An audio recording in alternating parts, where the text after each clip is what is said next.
Life of Muhammad. 8. Muhammad, the man. By the age of 40, Muhammad was now a successful businessman. He had a loving wife and 6 children. His tribe members loved him and they hoped he would be their future leader because he was respected, eloquent and handsome. But Muhammad lived a modest life and he had higher aspirations.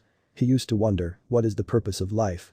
Muhammad looked around the city of Mecca and he saw a lot of corruption in society. The leaders of his tribe would sell idols which people bowed to and made wishes to when those idols were made with their own hands. He knew this was a trick by the elite of his tribe to get money from those who didn't know. He knew this was not the religion of his forefather Abraham.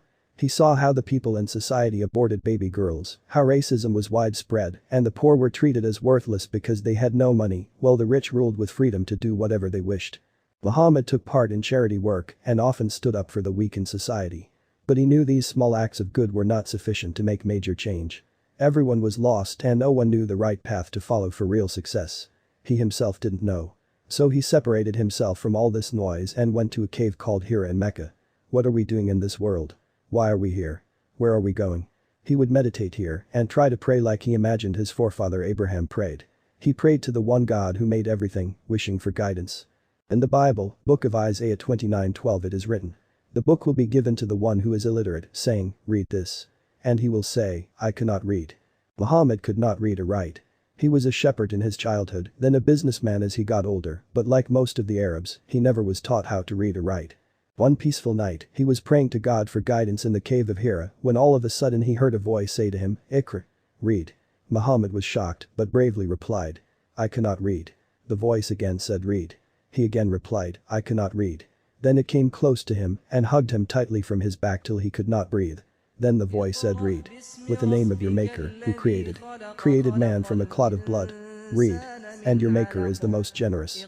The one who taught man with the pen, taught him what he did not know. Quran chapter 96. Muhammad was shocked. He ran down the mountain. But he saw a huge glowing angel in the sky. I am Gabriel and you are the messenger of God.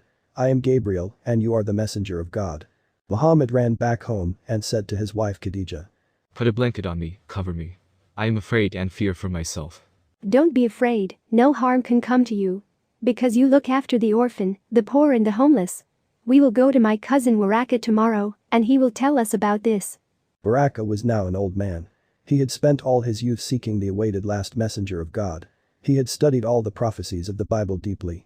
The next morning, Khadija and Muhammad went to Waraka's house and told him everything that had occurred the previous night. Waraka was amazed. It is the same angel who came to Moses.